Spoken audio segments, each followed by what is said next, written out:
Hello, everybody. Welcome in. It's Esports Weekly. Yet again, it's week 2 of our Esports Weekly show. Thank you so much for joining us, and we've got a lot of great stuff for you today. Final week of the SPL. This one's going to be huge, so we got to get into the predictions right away. And for that, of course, I've got a couple of guests here on the desk with me. It's going to be Graham, a.k.a. The Savage, a.k.a. The Gambler, a.k.a. no one else knows him by any other name but those. And then, of course, the best taco, Melissa. How are you guys doing today? Feeling pretty good. I can't say the same for Hindi, but I at least feel really awake today. I feel great. I mean, I went 8-2 last week. Easy game, easy life, you know? Like, whatever. Like, let's just get on with the predictions and find out who's going to land. Because I know I'm going to be right. Wow. Well, there you go. I guess if you have any questions on what's going to happen, just ask this man. That's what I'm here for. The Gambler. Here he is. Yeah. Match 1. It's the biggest one of the week in my mind. Energy versus Rival. What a start off we're going to have. Look, Energy has looked so good so far, but Rival really has as well. Yeah, it's been an interesting one, although it says Energy versus Dig on the screen. Oh. Are you sure you got it right? It's Rival. Yeah, just so Rival. you guys at home know. Yeah, Energy versus Rival. It definitely is the biggest match of the week. Obviously, these are the 2 top teams, well, 2 of the 3 top teams over in Europe. And this is a really big one for who could actually make it, because I think this one could really give away who's going to make lab. And this is such a difficult matchup as well to really try and predict, because Rival, Dig, and Energy have all been stuck in this perfect triangle situation where one will beat the other, and then whoever loses there ends up beating the team left over. And so it's mostly just been Dig beating Rival, and then Rival would be the ones that take over Energy, which is what makes this matchup pretty difficult, because last time around it was Rival who took this one home. Yeah, Rival's beaten Energy basically every time they've played them as of late. I mean, it's either been a split, which we don't have anymore, or Rival taking the victory. So maybe this isn't that close, right? Should just be Rival, easy peasy, right, guys? I've got Energy for this one. Really? Yeah, I believe Energy are probably going to break this little curse that's on EU of the top 3 But teams. Energy just lost to Obey, Graham. And I think that's one of the reasons why that won't happen, is because Energy's like, all right, we can't slip up here. Because if they do slip up, they potentially don't make land because of it. So I think it's such a big, important game for them that they're not going to make the mistake here. I still think it's going to go 3 games. I still think they're going to be 3 great games too. But I do think that Energy will take the edge. Something about LAN and Energy somehow always ends up finding Energy at LAN. I just can't imagine a situation where we actually see Energy not being able to qualify, and because of that, that is the only reason why I think that they might potentially beat Rival here. Guys, it's been a full year where Rival just beats Energy. It doesn't matter what the situation. At Worlds, Rival beats Energy. I can't do it. Rival, I've got Rival here. I mean, they've just done it so consistently. It's Rival versus Energy. I understand. I just have a feeling that Energy's going to do it this week. And here's the funny thing. If Rival do make land, I think they win land. Really? Yeah. Okay. That's how crazy it is. I can't disagree with that. Well, I think that the Hindi's right on the mark with that one. If Rival do end up upsetting Energy again here, we probably see Rival as a LAN winner. All right. Well, we'll have to wait and see. That's going to be a really big one. But the next match on Tuesday, that's going to be Mouse versus SK, the 2 bottom-end teams. This isn't about LAN seeding or anything like that. This is about getting some damn momentum, because they both need it badly. This is about a team, whichever team can actually get 2 wins. Yeah. That's period. All there's it. Who's going to end on 2 wins and who's going to end on 1 for this split? And yeah, that's all there is really to talk about. Well, I give it to SK for getting the second. Well, I mean, Mouse has looked like they've gone a little bit more towards the normal. You know, they've put a couple Guardians in support, and I think they've looked a little bit better because of it. Big Man Tings continues to impress for me in the mid lane, but he's got a tough matchup here. Lobster has kind of been the guy that's been looking good for SK alongside Fails. I think it's really the mid-jungle matchup that's going to dictate this one for me. It's going to be how well Fails and Lobster can do up against Cherio and Big Man Tings. In the mid lane, I really think this could be a close match. I wouldn't be surprised if we went 3 here. I think that Fails' performance, though, lately in the jungle has stuck out a little bit more to me than what we've been able to see from Cherio, and I think that's the main reason why I personally feel as though SK are going to end up defeating Mouse, is just because mid and jungle do dictate a lot of how the map is controlled, and Fails has just been on point. I think one of the last thing to really mention on this is, like, both these teams are trying to find their identity this season, and I think SK have just been a fraction of a hair ahead of finding their identity over that of Mouse, and that's why I'm going SK.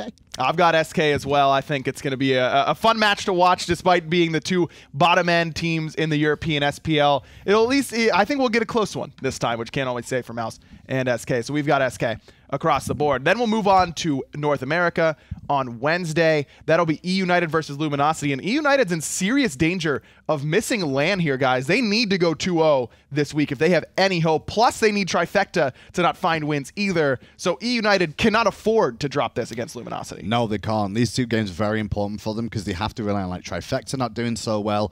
Space Station's basically already qualified, if not has qualified already. Yeah, they're in. There's only one spot left remaining. And E United have got a tall task ahead of themselves this week. And LG's no easy task. No, they've looked pretty good so far. I mean, a little bit strange in what they've been doing at times, but I mean, Arachne for Weekend has been a consistent ban against Luminosity, but Keegs has been looking good in mid. Cloud has had a great year so far in the Hunter role. This is probably the most we've seen out of Cloud in quite some time. Even before when he was in the competitive play, he still didn't seem quite as motivated as he is right now. I think that's largely just due to the fact he's running with a squad that he truly believes in. All of these guys on Luminosity really seem to be meshing incredibly well, and I think it's being heavily reflected in their gameplay. But I'm also really interested to see if Luminosity can get a repeat, and I think that E United end up winning here just because I can't see them losing twice to Luminosity. Yeah, remember, E United actually lost to LG before at the beginning of their really bad start off to this split. I've got E United as well. I think that this is the time you got to step up, and these are world champions, man. You know that they can perform in clutch time. Just what you all know, I'm 8-2 from last week, and I'm going LG. Really? Yeah. So this basically eliminates E United. Yeah, I actually think LG have. This is the 1 week I'm going to predict LG for the simple reason they've got me now. Like, they've got me on board. That little bit of a hype train they've had going for themselves this split. Sure. Way ahead of where we expected them to go, and I think it's a lot. This match is going to come a lot down to Cloud versus Panda Cat for me as well. The duo lane versus duo lane. That's the thing is, I think that so many of Luminosity's wins have come from just getting Clout and Gino ahead in the duo lane, and I just don't know that even with E United's struggles, I feel like their 2v2 in lane is still just better than other teams. I've got E United, but I could see it. Luminosity certainly a very strong team. The next matchup on Wednesday, that's going to be CLG versus Splice. Look, CLG started off on a great tear this season, but have really fallen off as of late. They're going to need to step up here, even against Splice. Yeah, and I think this will be a close matchup between the two. Splice doesn't necessarily, I don't want to say they play up, they just play their game. Splice plays their game, and their scoreline has been talked about. They might be the best, worst team technically that we've ever seen. I don't know. I casted the Randozos. I casted Justice. I casted Thirst. Those, yeah, right. Those were some high-level bottom teams, you know? Splice would wipe the floor with Justice. Are you kidding me? Excuse me, Justice made it through 3 splits. 3 splits, I'll have you know. Yeah, they did, and Splice still has been forcing Game 3 against really good teams. And Vote was on that team. Thank you to F. who just shouted that across to me as well, yeah. Yeah, and Vote was not very good back in those days. Well, I mean, everyone's ringing his praises now. He's not changed that much. And now I think he's the best hunter in Europe. When they get better, you're allowed to say, hey, man, you got better. But if you ask Vote, how did you feel about your performance on Justice? He's not going to sit there and be like, well, you know, it was awesome. I'm clearly fantastic. Hold on. I can't do a Scottish accent. Then Let's don't be honest. try, Taco. We can't understand what Vote is saying. Right, if you just would have said gibberish, then that would have been a really good one. I can't just make up words. Just do that again. No, don't make her do it again. I'm not going to let her go again. It was you're going to hear that quite a bit, I think. That's amazing. There's going to be some plays of that. That's on the next Esports. I think we've got some moments already for next week. Thank you, Taco, for getting us ahead of schedule. Okay, when Vote talks, I kind of just pick out a word that I can clearly understand him saying, and then I'll just make up a sentence that I think fits really well with that one word, and that's kind of just the voice that's. Yeah, you just you have to predict what he's going to say. Yeah, I understand that. I get it, but at the same time, there's a few rude words that are probably in there that you're not going to translate across very well. I guess. It's Scottish. That's what happens. Yeah, exactly. You can probably understand a little bit better. A little bit. Okay, we got off topic there. We're talking about North America here. We did. CLG versus Splice. Look, Splice has looked very good, but they can't seem to close the deal. I think this will probably go to 3, and Splice will probably lose. I'm with CLG in this one. I think it'll be at least 2 close games minimum between the two. I think Splice will go off in at least 1 game, but maybe get reined back in again, like seems to be the case with them. And I would have to agree with that as well. I've got CLG here for taking this one away between the two. Fair enough. Okay, then we go back to Europe. It's going to be Dignitas versus Mouse to start us off on Thursday. Should we just move on? No, we don't. We have to do the whole thing. We have to do the whole spiel. Dignitas still has not clinched, so yeah, sure. They need to take this one seriously, and I think they will. And look, you're right though. Dignitas just should be able to find a 2-0. And that's not me being rude. It's just more like, are any of us really going to vote against Dignitas here against Mouse? Who, like we've been saying, we just spoke about Mouse versus SK. We all went SK. So you all going to tell me now that we have to go in detail about this one when we've all voted for SK to beat Mouse? I mean, none of us voted for Obey last week to beat Energy, did we? No. That was one of my drop sets last week. I'm just saying. Who could have? Who no could have thunk guarantee. it? Who could have thunk it that Obey would have beaten Energy after the performance? I mean, it didn't surprise me that Obey showed up because you know that they wanted to in a match like that. That it was a grudge match in a way. But still, that really caught people by surprise. Does Mouse catch Dignitas by surprise, Taco? No. Cool. Graham? It says it on the screen. No. No. Did you just say no? That's yeah, what it means. It's like Aggro was waiting for more because I know that I can sometimes go a little bit more in depth on things, but it's just no. I think that was the right amount of breakdown there for that one. Yeah, fair enough. Okay, the next matchup on Thursday, that's going to be Obey versus Dignitas, or excuse me, Rival versus Obey. Got a little bit ahead of myself. Obey, can they beat another top 2 team 2 weeks in a row? Did they break the seal? Did they turn out and are now going to look like they should have from the beginning? No. Okay, I need a little bit more this time. I'm sorry, but with how this is going right now, I think Rival and Obey both look really strong. Rival's obviously trying to get their spot for the LAN. Obey are just looking to be party poopers. And maybe they do become party poopers this week, but I don't know whether it's going to be against Rival. Now, the big thing for me, Rival just looked solid all year long. Obey kind of found where they're at this year now. They had to have Twig adapt, have Rafa adapt to an extent, and work out the synergies between them. It worked great against Energy, but Rival got to watch that set. Rival got to see what adjustments Obey made, and they'll have adjustments ready from themselves. I think that their set against Energy earlier on in the week as well is really going to determine the outcome of this one, even because Rival probably know that they need this win against Energy. Obviously, the ideal situation is for them to just win both of their sets and not have any concerns in the world, but if they do end up dropping that set to Energy, I think that there is some potential for Obey to come and upset. I believe Rival is going to win it initially, but it's going to be close. Fair enough. Graham, what do you got? I've got 2-1. So 2-1 Rival, just to be clear. I don't think Obey will win this, but after the performance against Energy, you can't sleep on them. I'm hoping that we continue to see that exciting Obey roster, but I also have Rival. I just believe that they're going to be making it to LAN, and this is the easiest way for them to do so is to find a 2-0 here in this game and on Tuesday up against Energy. Not necessarily 2-0 there. That's going to be a tough one. All right, final match of the day in Europe on Thursday. That will be Obey versus Dignitas, like I said earlier. Look, Obey's got a really, really tough doubleheader to close out the spring split. Now, Dignitas may not need to have their great performance here against Obey. And Obey is, as you mentioned, just trying to play spoiler, not really too worried about their own record. But this would definitely give them, I think, a lot of momentum if they could find this victory, even going into the summer split. And I think that's a big key for them is to find the momentum into the summer split more than anything else. Like, just make sure you put the spring behind you, but you do it in the right way. You know, you find the wins against some of the top teams in Europe and go, hey, we didn't start things off well. That's why we're not going to make LAN this time around. But the good news is we looked hella good towards the end. Let's carry that into summer. I could definitely see this going all 3 games between Dignitas and Obey, but I'm not fully convinced still that Obey are quite ready to actually beat Dignitas in a set. I think the biggest thing about this is that at the start of the season, we were talking about Obey being on par with Rival, Dig, and Energy. We had the top 4 of Europe all fighting all the time. And because of Obey's start, they're going to slip down. They're going to slip it down in everyone's expectations now, and they have to ramp that back up. So they're just below the top 3. And I think because of that, it's always going to be the top 3 above them. Isn't it crazy, though? Isn't it crazy, though, that if Obey just didn't lose to SK, they'd be in an infinitely better spot, I think, not only in the standings, but in, like, the public perception. Definitely. They'd be sitting at 5-3 right now, and they'd be right. That's really close to the top 2. But that's no discredit to SK, who are making the climb as well. That's the big thing. They climbed up as well. It's been really helpful. Fair enough. Okay, well, I've got Dignitas here over Obey. Taco? Dignitas. All right, Dignitas still across the board, but things looking up for Obey. I don't think there's any doubt about that. On to Friday, which is going to be incredibly important. Trifecta has a doubleheader on this day. Trifecta right now slotted in to that top 2, but they've got tough matchups today, man. CLG will kick us off on Friday, and this one's going to be really, really hard. Trifecta, this is if you're going to prove that you're a LAN quality team, though, this is the one that you should win.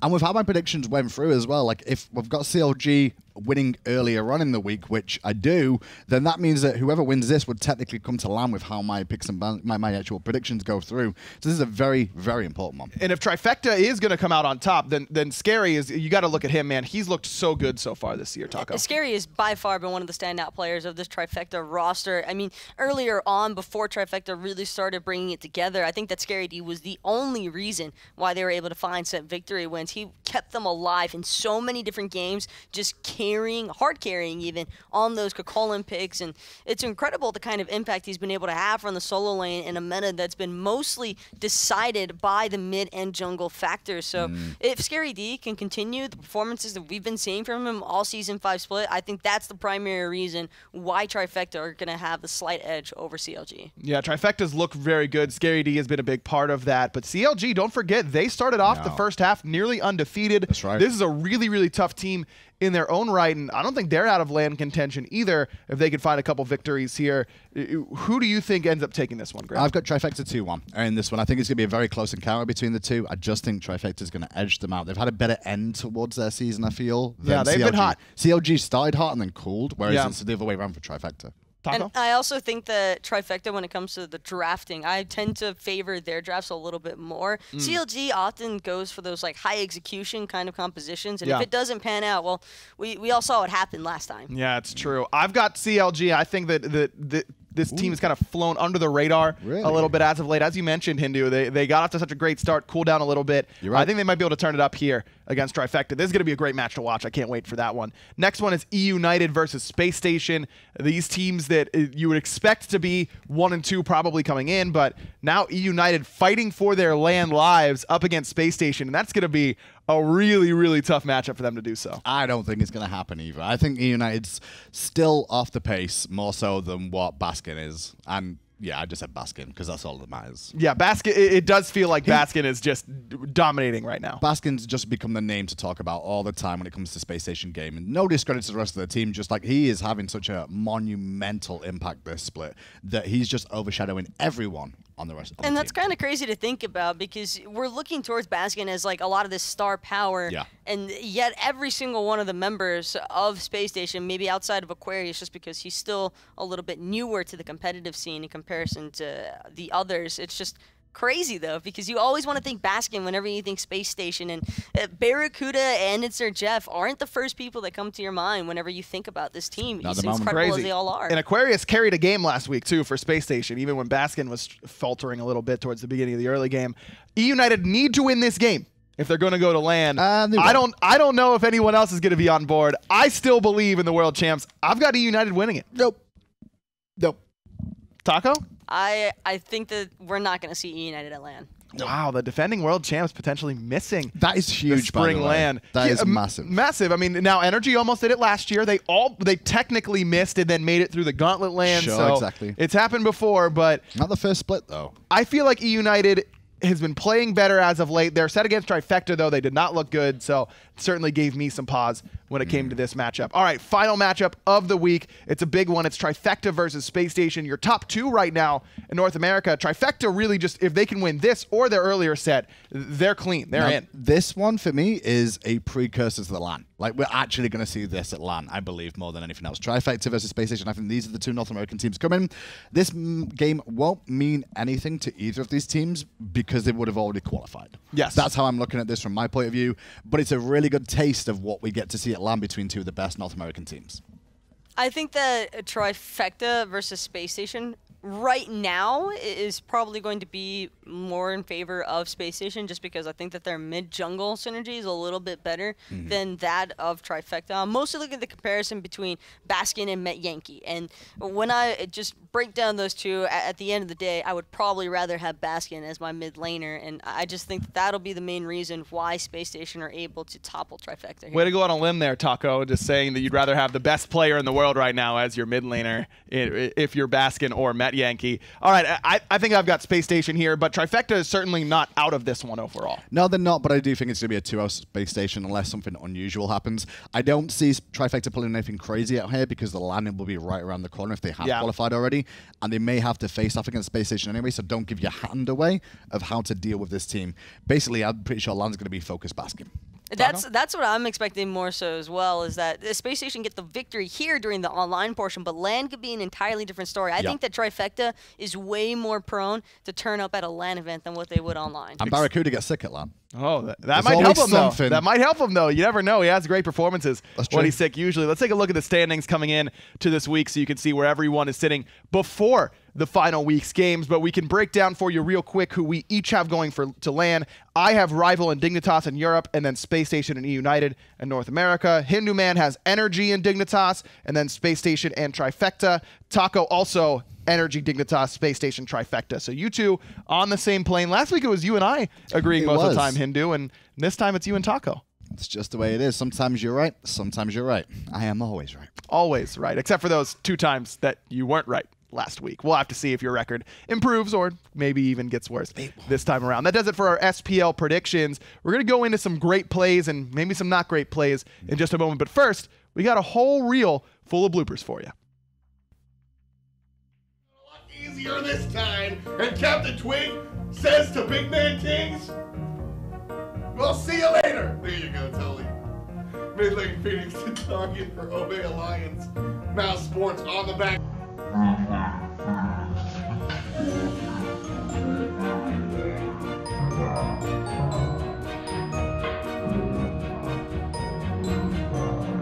Because you've got the, "Did somebody touch my spaghetti?" I said it during the meeting. I know.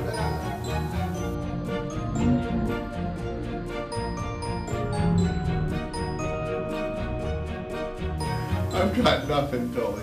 The only accent I can do is the Hindu man accent. I do not want to hear it. Or cheerio. I'm Hindu man. The Gambler. The gambler. That's what I want to hear. I'm so savage. That's my Hindu man.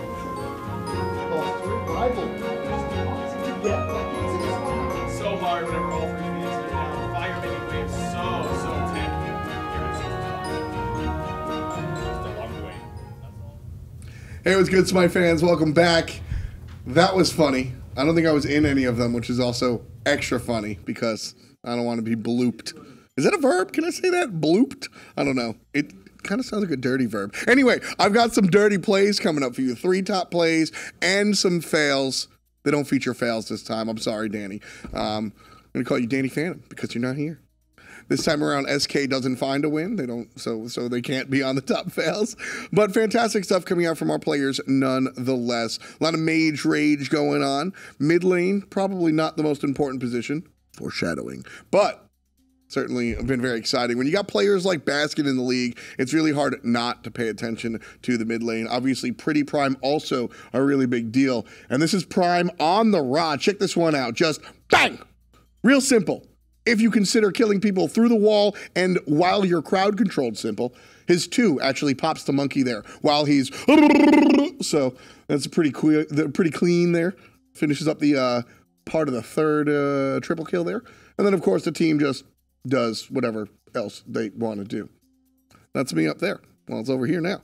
We've got 2 more plays coming at you. I think the second one is also really exciting. I'm waiting for the first one, but we got to do a top 3. So the second play going to come in just a second, and really watching these players doing it. You know what? Let's just toss it up there. Second play of the week we've got here coming out another time. This time it's adapting, or excuse me, Captain Twig on the Robin, and honestly, there's really nothing too advanced here. This is just my man going deep. The biggest deal about this is that he's all the way past the Phoenix and his team taking care of business behind him. He's just out there like, let me fix that face, as Aggro would say. So fun stuff there coming out from the Robin, but it's all about my Neil Ma. This is the support play, baby. Check this one out. Terra shows up, team wipe. There's 3 people left and Terra's the only one. And he's here defending the Phoenix, which could even be a win. He's going to body block some of the nonsense out of the Agni. He's going to beads the ultimate, or at least crowd control unit, because of the stones that are down. Here he gets the root, the damage. Terra bringing the pain. Really fun stuff there. That was, I mean, when that play happened, I think I was commentating that game. When that play happened, I said, clip it and ship it. That's our top play of the week because it was that obvious to me that Neil Ma needed to get some love. Also, shout outs to the supports of the world who don't really get that much love. I'm giving it to you right now. Right here. This might be next week's fail, but this week's fail comes through right about now. We'll pop up that video in just a moment, and we'll see how these players failed. Sometimes you just want a lazy back. And then sometimes Weekend gets the kill. Oh, Andy. Oh, Andy. Oh, Andy. Andy dies because he backs in the middle of the lane, and Weekend shows up. Who wants to get killed by Weekend? I don't. That's why I don't back in the middle of the lane. It's also why I'm not in the Pro League. Andy comes up as our top fail, unfortunately, for the week, so can't always be hitting 1,000. Him and his team have looked really hot, though, so it's been fun. That's the North American side of things. Across the way, we got some Europeans. Last week, I sat down with Polar Bear Mike. He, of course, won the World Championship with the United. The runners-up, though, Team Rival. These guys looked really good, and behind the scenes, they've had Alpha Jackal coaching them for a while, helping them find their success. I got a chance to sit down with him. I think it was yesterday or the day before. Let's take a look at what we said. Hey, what's up, folks? Alpha Jackal on the line here. Going to get involved with him in just a moment, but a little bit of background. This guy's the coach for Team Rival. He's been there for a long time, and he's really helped them out through some of their struggles. And now that they're succeeding, he's certainly not quite resting on his laurels. A hard worker. Let's talk to him right now. Hey, what's up? Alpha Jackal. Glad to be able to sit down with you. How you doing, man? I'm doing fantastic. How about yourself? Definitely can't complain. We're 5 weeks into the Pro League, entering the sixth and final week of the spring split, and we'll get all down to that fun stuff. But it's been a while since I really got a chance to talk to you or anything. So first off, just straight up, how you been, man? Yeah, I've been good. I've been busy, especially with the SPL. 6 grueling weeks of competition later, and it's one final one to go, and I can't wait for it to actually get done. You guys have looked really strong online, which is kind of a deviation. But let's sort of talk about how you guys got here. So second place at Worlds, that is the deepest you guys have gotten. Consistently, this rival team has sort of improved, and we've gotten to see those improvements. What was it like for you and the squad to be there in the finals at Worlds? It was just an absolutely unreal feeling. Having seen where we were at the beginning of the season, having seen how our performances have improved from split to split, to get to the finals itself was a massive achievement, especially considering we had to go through Energy, who were starting to look like the old Energy again. And yeah, it was just absolutely amazing to get to the finals. Would have been better to win, obviously, but we can't complain. And so usually I get a chance to sit down with the players, but you not a player, just a standout coach. That's where a lot of your work and effort lies, right? You're the one doing a lot of the paperwork, etc. Yes, I am. And so how has that really been? How have you sort of discovered, because this isn't a regular job where everybody's done this before. You're one of the first people, when I think of standout coaches that really impact the squads, there's less than 15 people in the entire world that have ever done this for the SMITE Pro League. So how have you figured out how to be the best coach you can be? It's just a fine balance between what the team needs and what I feel like I can do. At the very beginning, the team needed me to help out some of the core issues that they were struggling with, mainly communication and drafting. And since we've managed to get a grasp and hold of that, I've sort of transitioned away from pointing out mistakes like that. And I've more gone into some of the more finer mistakes, like some sort of mispositioning or some warding, and started to have a look at more of the other team, what they're doing, like I said, for the Worlds. Right, nice. So it's kind of like you came in and cleaned things up, and now you can trust your players to sort of identify what smaller issues are, and you can kind of focus on the larger stuff, huh? Yeah, exactly. That works out really nicely, obviously, as you guys not only succeeded at Worlds, but also transitioning into this current Season 5. You guys have looked really good online.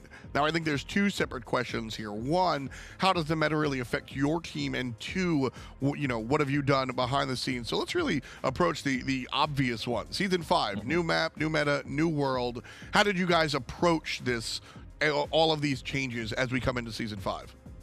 We approached it incrementally. First, we had to look at what items we thought were going to be really good. We tried them on some of the gods that performed well during Season 4. We saw that some were performing well, some weren't, and we changed out some of those picks and started to develop a feel for what we thought was going to be good in terms of builds and gods, and from there drafted a playstyle around those picks.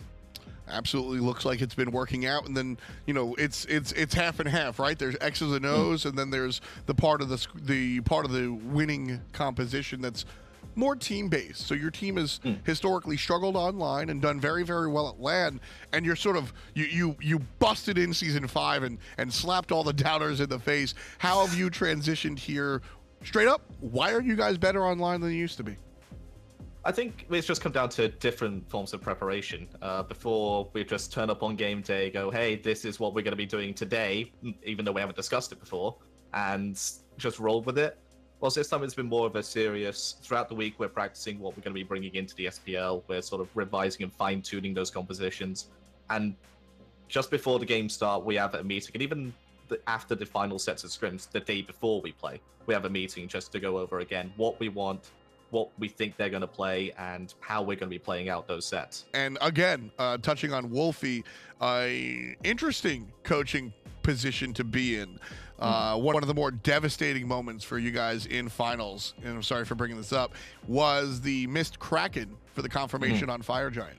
And then early in Season 5, we saw Wolfie struggle with confirming the objectives. And, you know, that can be a really big mental block, but very quickly, not immediately, everybody's human, but very quickly, Wolfie seemed to leave that behind. Was that all Wolfie? Was that the team? Did you sort of come into that? Because I think Wolfie getting over that was a really big deal. It's more of a team thing. Obviously at Worlds I don't have access to the comms, so I didn't exactly know how that objective was stolen from our end.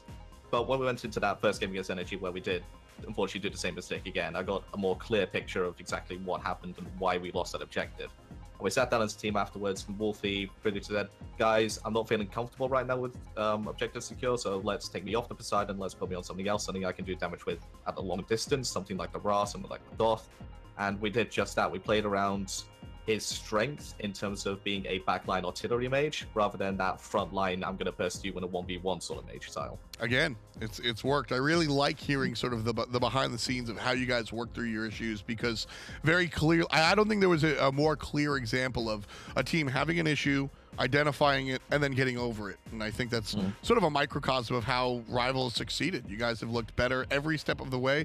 I always go back to one of my favorite anecdotes to say is, after, I think it was Valencia, where you guys were runner-up to Dignitas in the summer split, and immediately off the stage, I congratulated you for getting that far, and I said, you know, it sucks to lose, but how do you guys feel? And you guys were, for some reason, all smiles and excited to have been there. Yeah, because it was a brand new experience for us, being in a grand final on stage in front of, for the first time, we actually got to saw our fans, and that was a big defining moment for us. We were stood there in awe just how many people were there cheering us on, supporting us, and it gave us that boost. It gave us that smile again. Yeah, you guys have quickly become a crowd favorite, and that wasn't always the case. How has that affected the team, becoming household names? I mean, players like Deathwalker are easily some of the more popular players in the league now, and once upon a time, nobody knew the squad. Collis was a substitute. It's affected the team slightly. They try not to let it get involved in their play, obviously. But it's always just sat there to them with, like, okay, we're really big names. We're big on streams. We're talked about in every conversation. That's where they want to be, is they want to be recognized as the best player in their role. You guys are very close to the end of the spring split, so looking forward, I mean, what are the plans for Rival as the season continues? Is it still just nose to the grindstone, or are there specific things you guys want to do and want to try? Still continue on as we're going, try and figure out some niche picks like we did against Mouse in week 3, where we had that absolutely insane composition with Chronos solo. Start to try and figure out more of those sort of things to catch our opponents off guard, but the main objective is always get as far as possible into the split and win. Yeah, I mean, you guys have done just that. Sounds like you've got a great squad there together. I'm going to kind of wrap things up here, but one question that I always like to ask the coaches, because sometimes you guys, well, all the time, you guys have more of a handle on things, is what would you like the fans at home to know about Team Rival that the commentators or the cameras don't get to see? Behind the scenes, who are the purple guys? We're a bunch of trolls and clowns. That's what we are. I absolutely believe that 100%. Hey, man, Alpha, I appreciate you hanging out with me one more time. The coach of Team Rival. Thanks again, buddy. No worries. Take it easy. Welcome back, everybody. Thank you to Alpha Jackal for joining us on this week's interview segment. Excited to see what the rival guys can do and if they will be making land. It's going to be a big week for them. Can't wait for it. But it's time to move on. It's time for our community segment. And for that, I'm going to join here on the casual set by Tom and Finch. What's up, guys? Don't care. We'll hear from you enough in a little bit. Okay. I don't need to hear from you. Later, I will hear from you. Don't you worry about it. Tom, you're going to want me to move on here because this is actually something that you're going to be very excited about. Look, last week, we had a lot of stuff going on in the community. A couple players retiring from the minor league. Lassus returning, still playing a lot of Smite on stream and that kind of stuff, which is awesome. But didn't really have a lot. So FDOT decided that he wanted to see some dogs and had some people tweet their dogs at him. And, well, that's what we've got. Your community segment this week is the Community Dog Community. Hey, there's Kabam's dog. That's a good dog. He's got 2 different colored eyes. That's Really a dog cute. at a bar. He's ordering a Barks root beer. That one right there, that dog's name is Zeus. Oh, that's a good dog. Yeah, that's got to be your favorite, right? I love that dog. This is Fearic's dog. Fearic has been in the community for a long time, and Vex only has 1 eye, but he's still super cute. He's got a big head. Yeah. It's a big head. That dog supporting energy and adapting. Yep. I like this segment, Tom. We should just do a separate dog Wait. segment. That's not a dog. Well, so Matty Pocket responded to I said we need pictures of dogs. Matty Pocket replied with that, and Taco replied with that. The face of instant regret. I like it. I like it. I assume that Maddie did end up regretting it. I don't think Matty got any kibble that night. No. Most likely not. But we digress. It's time for the meta discussion. You guys really liked this last week, and I really like this one we've got going on. What do you think is the more impactful role at the pro level between mid and jungle right now? It's been a while since this discussion has even been a topic because mid has been so irrelevant at the pro scene in comparison to the other ones.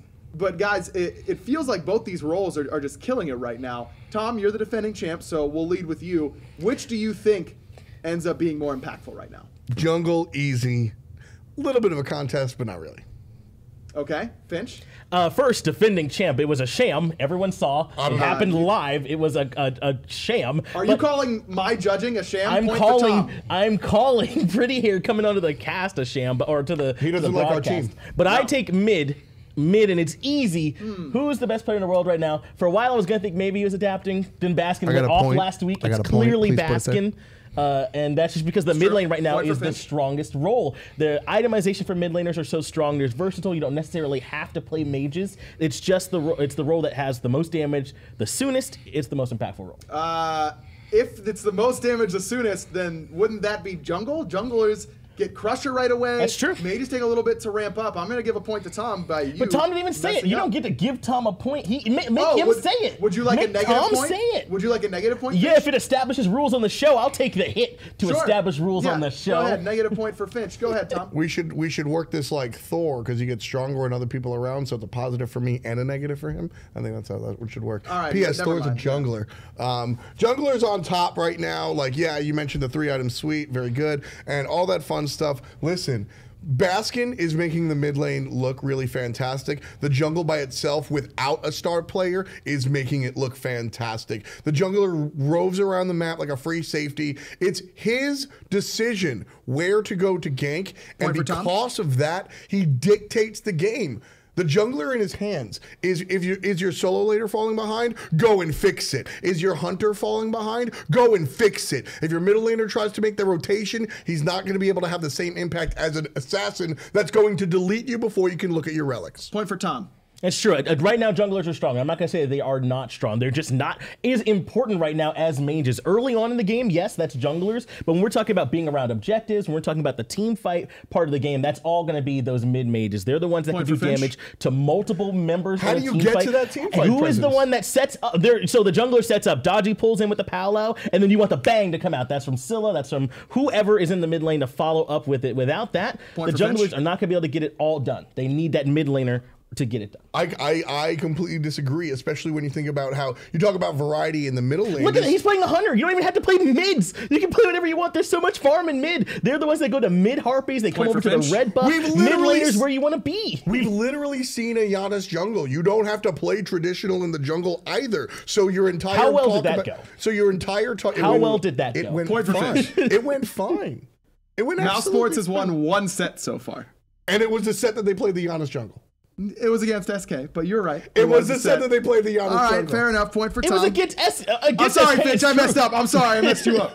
Keep going, Tom. There's the variety in the middle lane is just not an argument because you have the same variety in the jungle. And at the end of the day, variety by itself is not exactly a plus because it's all about how you craft the team composition. So you're around your team. And if you're going to build around a teammate, you're going to build around the jungler because it's the jungler that's delivering you to the various points of the game. So variety should be a positive point for the jungle and just there for the middle lane. No, you build damage in the jungle right now. That's almost all you can do. The tanky old jungler thing doesn't work as much anymore. It's damage. Even Robins, they build like just full damage when they go into the jungle right now. So that's the way that you want to build. And you want to talk about building around team comps? You can play non-safe mid laners right now and have the team all built to protect that mid laner and keep them alive. It's the mid lane that's the focus, especially when the matches start happening. The mid laner needs the help from Finch. You're right. The mid laner needs the help from the jungle to stay alive, but the jungler can do it by himself. The jungler can't. The mid laners that are strong right now are the ones that peel for themselves. Like Nuwa is the one that's why she's risen to prominence, because when some other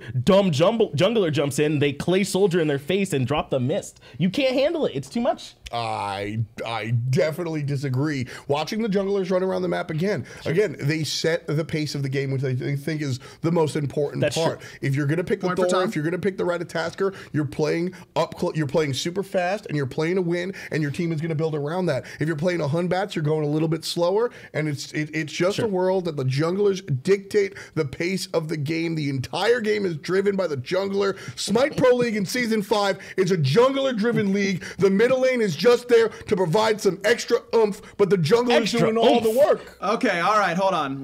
It's time for the lightning round. Ooh. This is where the real money is made. Right now, Finch up 5-4 over Tom, so a slight deficit, but certainly climbable in this sense. Okay, first lightning round question. Just give me your fastest answer right off the top of your head. Coolest god in your role to play, Finch. Zeus. 6 points for Finch. Free. 6 points. That's an easy 6 points for Finch. Great answer. Perfect answer. Thank you. Giannis also acceptable. Yep. Scylla. Actually, just about every mage pretty acceptable, but Zeus number 1. Tom, coolest god in your role. Poseidon. Point for Finch. It's a mid-mage. Let's go, Tom baby. likes to play in the jungle. Poseidon jungle is fantastic. It's got the whirlpool to stop out nasty Giannis. Tom, you had like Thor. You had Susano. You had Naja. You had Tyr if you wanted to be I was also going to you. Tyr could have been cool. Appreciate the Poseidon. No, I want you to play Naja so I can crush their butts whenever they come back down. The Poseidon jungle is nasty. Horrible answer for Tom. Not good. All right. Next up is going to be anyway.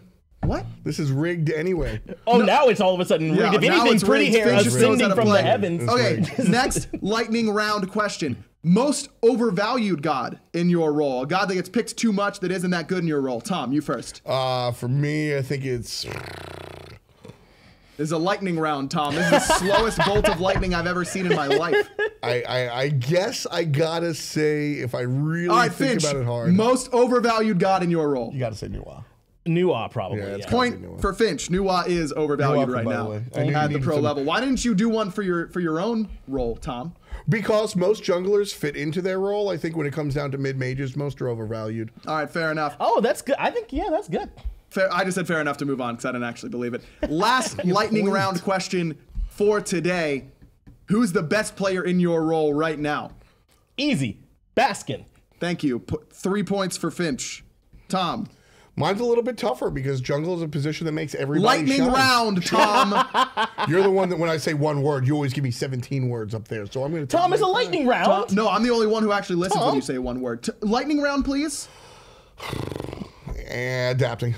Correct answer. You only get 1 point, though, because you took 10 years to do it. Man, it's a blowout. It is. For Finch, what do you know? For what it's worth, I think that mages...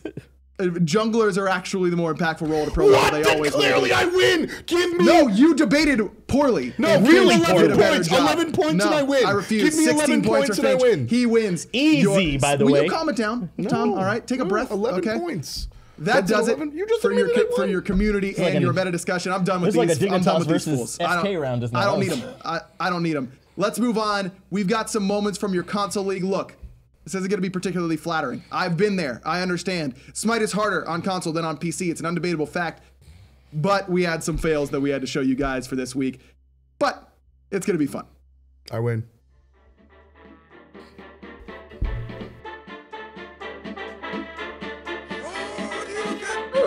What are you doing with your life?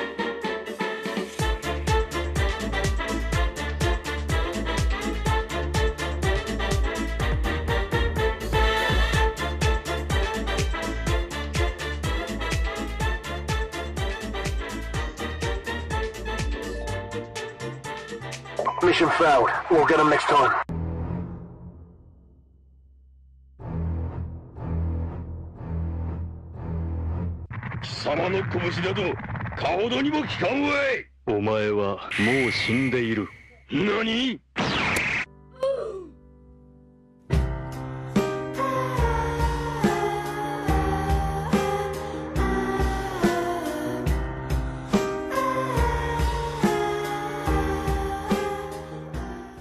Abilities are hard, okay? I feel for you guys. I need one of those for the SPL as well, just so my console brethren don't get crushed too much.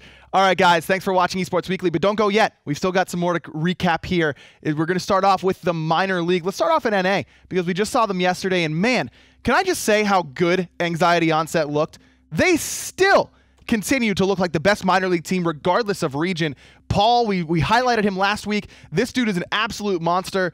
But I don't think that Payne is getting enough credit for doing Payne again.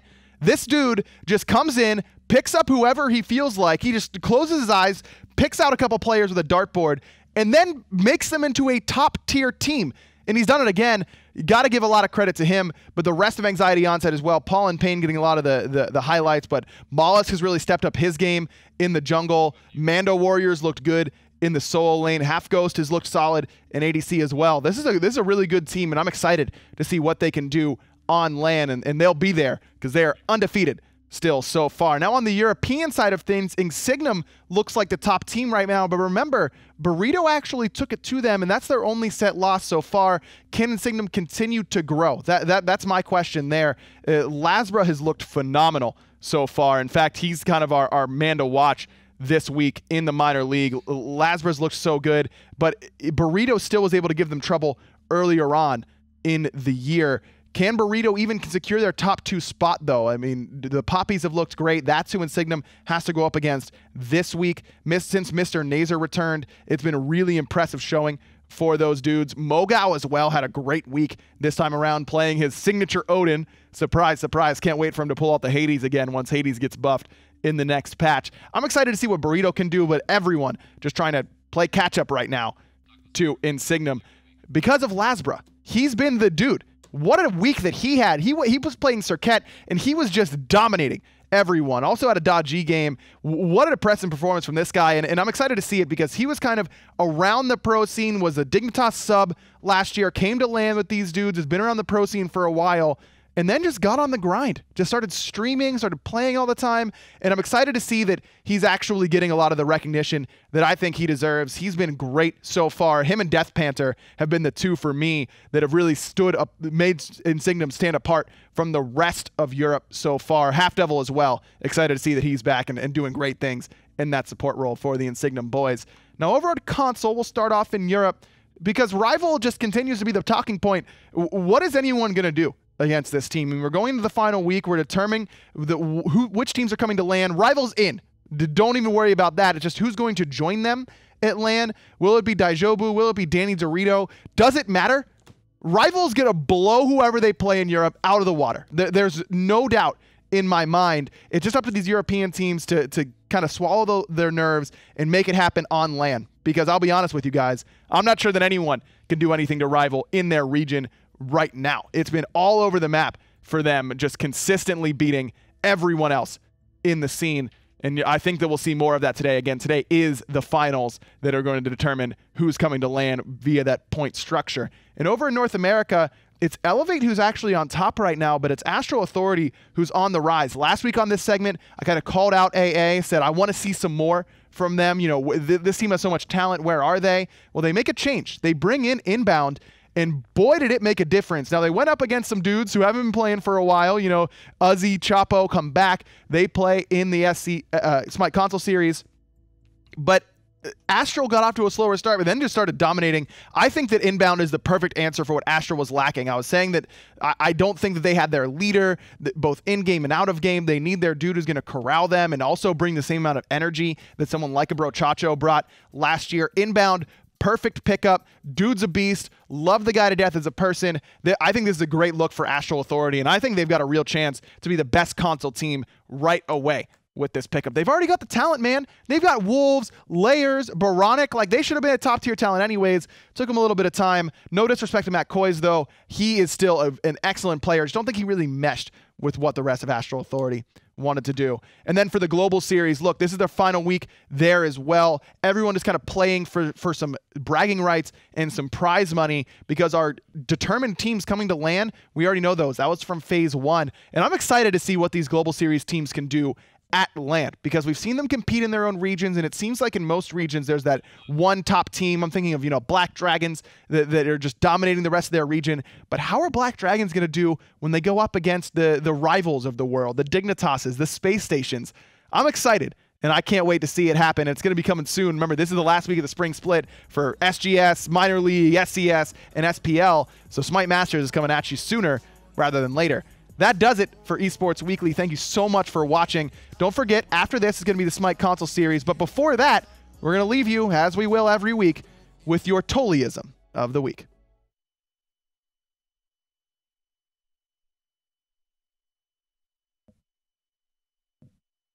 Eventually. Tolly, still waiting on you. Anytime, Tolly. Put down the scotch, Tolly. Come on, just strap on the watch, and let's get there. All right? I was going to say fix your tie, but you're probably not wearing one because you're Anatoly.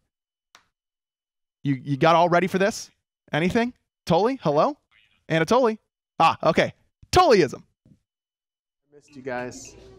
Here at the Hi-Res Studios office, after a long, hard day of work, I love to unwind with some full, heavy oolong tea.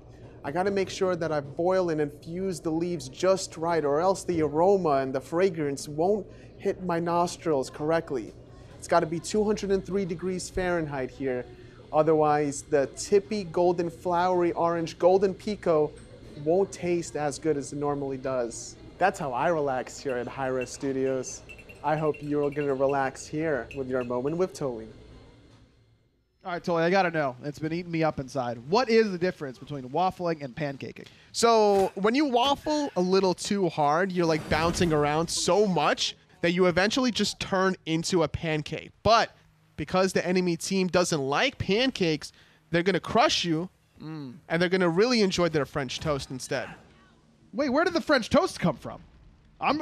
Hold on. French toast is made on bread with some eggs. Pancakes and waffles have a very specific type of batter that you use. So where does that change from the batter of pancakes or waffles into French toast? They had it waiting the whole entire time. So it didn't even matter if you were a waffle or a pancake. They wanted the French toast the entire time. Wow. Outplayed by the